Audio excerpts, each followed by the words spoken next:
To'g'ri aytishinglar mumkin. Bu xonadonni oldin obzor qilgansiz, nimaga boshidan obzor qilyapsiz desanglar, oldin narxi qimmat edi. 87 ming yoki 85 ming dollar atrofida edi. Hozir mana shu uyni remont qildirib, bundan tashqari narxini normalni tushirib, kirib yashaydigan holatga olib kelib qo'ydik. Lokatsiyasi ham bomba joyda joylashgan. Bu yoqda Nijniy magazin, bir tarafimizda spes prokuratura, katta bozor va bu yoqga telegrafga qarab chiqib ketsak bo'ladi. Yonimizda bog'cha, maktab, xullas inson uchun kerak bo'lgan hamma sharoit mujassam. Ketdik uyimizni hozir ko'rib chiqamiz. Xonadonimizga xush kelibsizlar. Umumiy maydoni 5,5 sotixdan iborat. Kirganimizdan keyin bizni mana shunaqa kattagina darvozaxona kutib oladi. Xohlasanglar mana shu to'g'riga qaratib bitta kattagina mehmonxona qurib olsanglar bo'ladi. O'ng tarafimizda zilonli zonalari bor. Xullas boru ideal holatda kelib yasha oladigan qilib mana shu xonadonimizni remont qilib qo'yilgan. Kirganimizdan keyin mana darvozaxonadan tashqari o'ng tarafimizda uyimizning letniy oshxonasi uchun joy bor. Xohlasanglar shu yerga tapchan qo'yib olsanglar ham bo'ladi. Mana o'tirish uchun chiroyli qilib sharoit qilib qo'yishibdi. Ketdik endi xonadonimizning ichini hozir ko'rib chiqamiz.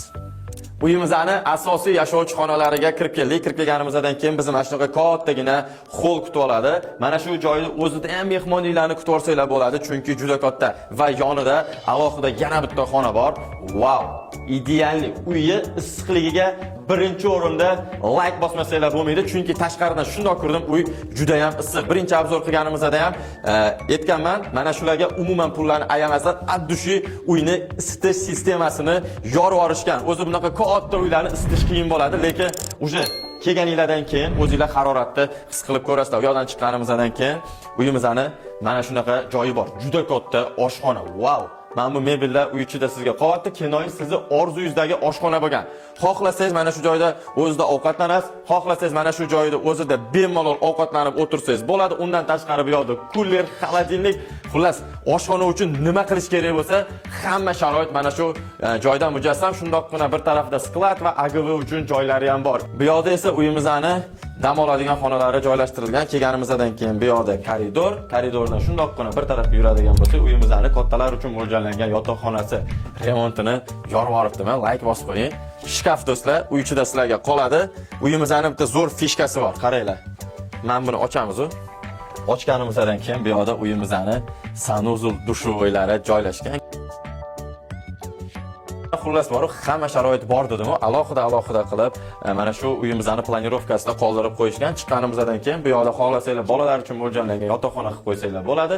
Bu yoni ham sharoitlari yaxshi. Albatta like, podpisatsiya tugmasini bosing, chunki puliga arziydigan Olmaliqdagi stoychi eng zo'r nomerali xonadonlarni sizlarga faqat biz chiqarib beramiz.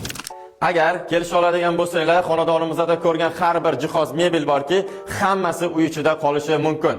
Jigarlar, 150 ming dollarga kerak bo'lsa, bitmagan xonadonlarning obzorini chiqargan kunlarimiz bo'lgan. Mana shu xonadonga 75 ming dollar to'lashlar, agar kelishsanglar, qalbiga qo'l solsanglar, sunnatiga o'tib beriladigan joylari ham bor.